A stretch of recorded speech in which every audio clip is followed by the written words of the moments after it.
terkait bekam juga, kenapa benar-benar di tadi, karena datangnya pasien di semua cabang kebanyakan 80% penanganannya bekam.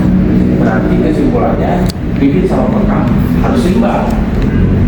Bibitnya karena sebelum penanganan bekam ada relaksasinya. Bekamnya karena penanganan pasien kebanyakan 80% bekam di semua cabang. Nah, kita kolaborasi, kita bareng-bareng, bahasanya kita itulah kemampuan kita semua bareng-bareng kolaborasi gitu. Iya, Dad, gimana, Dad? Ya. Seperti apa? Bismillahirrahmanirrahim. Sebelumnya sudah disampaikan ya, bahwasanya mungkin bagi seorang terapis itu lahiriah dan batinnya itu yang sinkron gitu ya, itu memang sangat penting. Karena memang ada sebagian pasien itu kadang sebelum bekam gitu ya, mungkin ada ngomong, ini biasanya di luar tuh kalau habis bekam saya suka balik lagi nanti gitu kita gitu. Makanya penting itu doa ya sebelum itu tuh lahiriah dan batinnya sebagai seorang terapis itu memang harus dan kemarin itu mungkin waktu Pak Warto gitu ya, Pak Warto pulang gitu. Memang saya tuh fokus di sini tuh pijat ketek, terus rupiah sama bekam kan. Dan bekam itu sekilas saja teori dari Pak Warto gitu. Ngomongin Pak Warto nggak sempet bekamin Pak Warto sudah nggak sempet. Pas Pak Warto mau pulang, Warto coba pijitnya kayak gimana modelnya gitu. Nggak sempet nanganin pijit itu beberapa pasien gitu ya, pasien. So, kalau untuk komplainan itu baru tahu dari Pak Sugi misalnya pada dari implement itu ada. Mungkin nanti kedepannya ya mohon bimbingannya gitu ya untuk pembelajaran terapi dan terapi ini, untuk kalau terjun langsung seperti apa pijat atau itu, karena memang dasarnya saya rukiah, memang fokusnya tuh rukiah saja gitu. Kenapa masuk ke bekam gitu ya? Karena kan inna syaitana tajri min ini ada di bangsa jin setan itu mengalir di peredaran dalam manusia. Makanya ada sesuatu kondisi pasien itu yang itu pas di bekam itu dia sembuh gitu. Karena ada aliran darah itu yang mungkin dia ada amal-amalan apa ada turunan apa gitu. Dengan adanya di bekam itu bisa sembuh. Makanya pas itu saya belajar bekam gitu ceritanya. Pengen mendalami Itu ya intinya. Nanti hari-harinya digembleng lagi Mas Warto, Kang Ridwan dikondisikan apa caranya biar DHBH Cikampek dengan masih muda-muda nih, siapa tahu dengan ilmu yang ada sekarang ini punya terapi juga nantinya gitu maksudnya. Kamu punya terapi, punya anak buah, tidak harus nangani sendiri. Ayo Bapak dulu juga nangani. Buka tahun 2000 Bapak harus nangani bekam, pijit, gurah, rukiah, semua. Kalau perempuan ya ibu. Artinya apa? Zaman masih muda, perjalanan masih panjang gitu loh. Kalau Bapak kan sudah liku-liku menjalani usaha ini luar biasa. Sampai prestasinya baru sampai 13. Padahal kepengennya 99 tadinya tuh.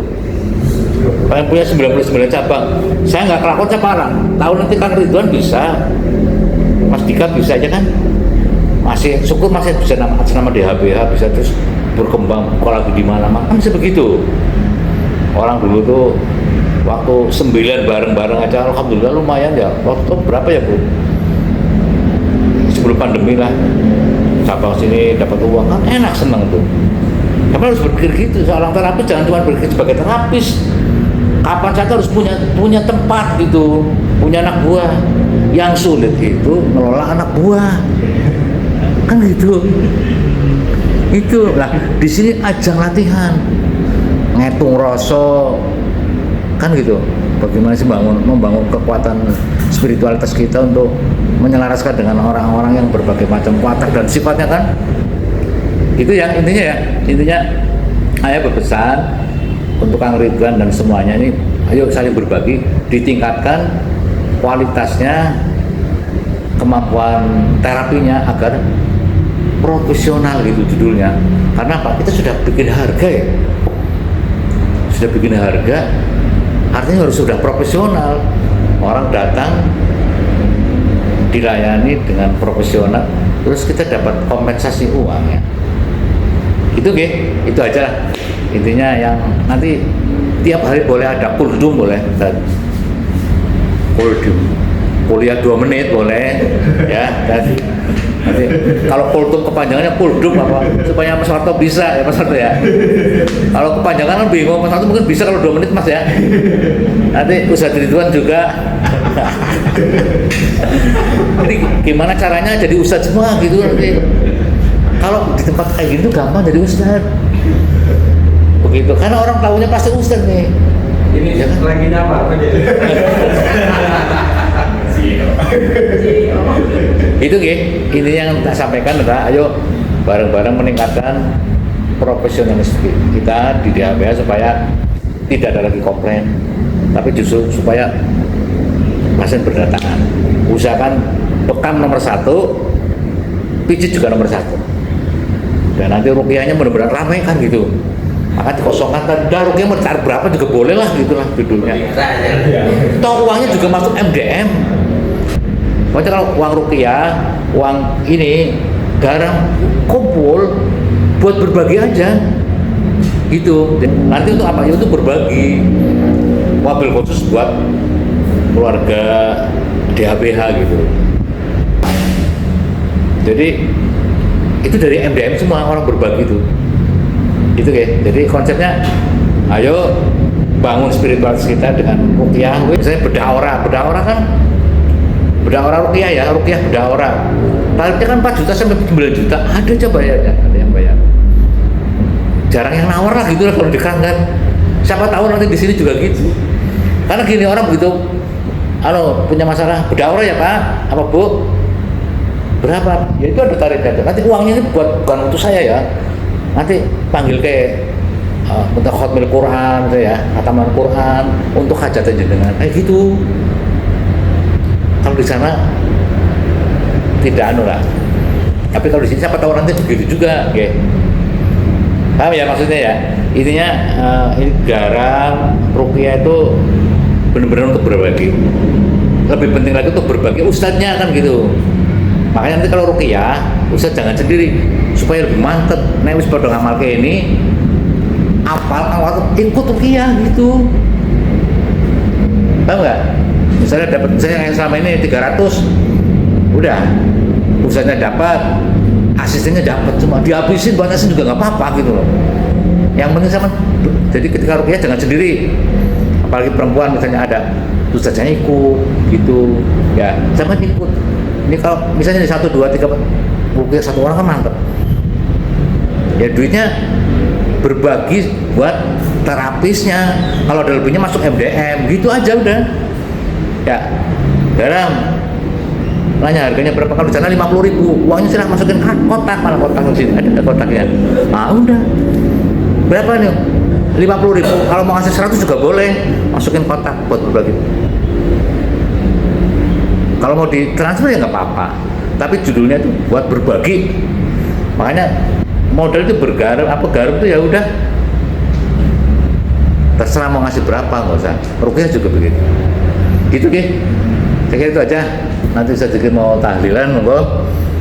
Konsepnya, ayo kita bareng-bareng meningkatkan profesionalisme kita. Kang Ridwan, Ustaz Zikri, usaha nanti juga belajar kayak apa sih pijit yang supaya pijit. Udah pesen tuh, sudah beli belum? Sudah. Oh, udah ya, ada berapa belinya? Oh,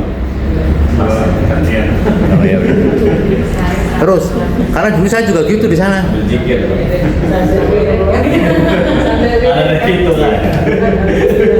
Oke, mau nambah ke? Monggo, Mas. Bu, nambah Bu. Sudah. Oke ya, gitu dulu ya. Paling ini Pak, buat ujung gitu kan. Menunjukkan mungkin takut misalkan kalau atau gak enak gitu nyuruh bersih atau apa gitu, jangan gitu Pak. Saya juga kan mau bersih nyamanan paling penting gitu. Makanya kalau untuk ujung itu bisa di kayak kalau di perusahaan itu kan hotel itu kan ada kertas nih, checklist nih hari ini udah ingin apa tuh gitu. Di Thalassa dapat checklist yang udah itu, jadi terkontrol setiap harinya ujung itu terlaksana. Boleh, udah action aja. Ya, Ya. ada view kan, di ujungnya udah selesai kelar apa. Mungkin kan ada beda nih, di Thalassa nih harus ada apa, di dalamnya harus ada apa, tadi ruangan itu checklist udah selesai. Oh boleh, bagus juga. Gitu. Ya terapkan tuh lah. Ya. Sana ujungnya gitu makanya. Ya diterapkan. Pokoknya apa yang bisa dikondisikan biar Kalau sebenarnya semua Apa yang disebut tadi? terus ini nanti apa? Muatika besok kita live ya. siapa? Semua dibenerin, kita mau iklan juga nih, makanya HP tadi dibersihin semua lah. Dibenerin iklan, kita coba iklan biar optimal ini kita akan sering kesini lah. Mungkin ini juga beberapa hari perlu di sini ya sambil menikmati suasana lah. Oke, ujung tadi ya checklist ya. Ada lagi? Ada yang lain? Ya itu aja. Kalau saya mah mungkin kan apa ya nyapu sendiri ya kalau saya nyapu juga. Karena nggak lain saat nih saat di jalan di apa ngepel lantai luar atau apa nanti saya inisiatif sendiri aja jadinya. Jadi nggak enak. Dan itu nikmat sebenarnya. Saya tuh kadang-kadang konsep sudut pandang atau cara pandang kita itu tergantung sih. Kalau cara pandang kita ini sebagai sebuah pekerjaan itu jadi berat, ya kan? Kalau sebagai bentuk ibadah kita beres indah gitu, pasti kan cuma berangkat dari situ, iya nggak? Jadi ujung sudah dapat ibadah, dapat duit lagi kan gitu, iya kan? Ya itu aja deh. Nanti kita akan sering ngobrol seperti ini untuk mendapatkan masukan-masukan dan terapan yang lebih bagus lagi ke depannya. Yang pasti DHBH harus sukses di sini dan harus bisa mensejahterakan semua yang terlibat. Ya gitu ya. Yakin lah insya Allah gitu. Oke, demikian matur nuwun atas perhatiannya dan semoga kebersamaan kita, kerjasama kita menjadi sebuah ladang ibadah buat kita. Amin. Ya. Nah, tentu saja semua hidup kita penuh berkah, rezeki mengalir, gitu nih Mas ya.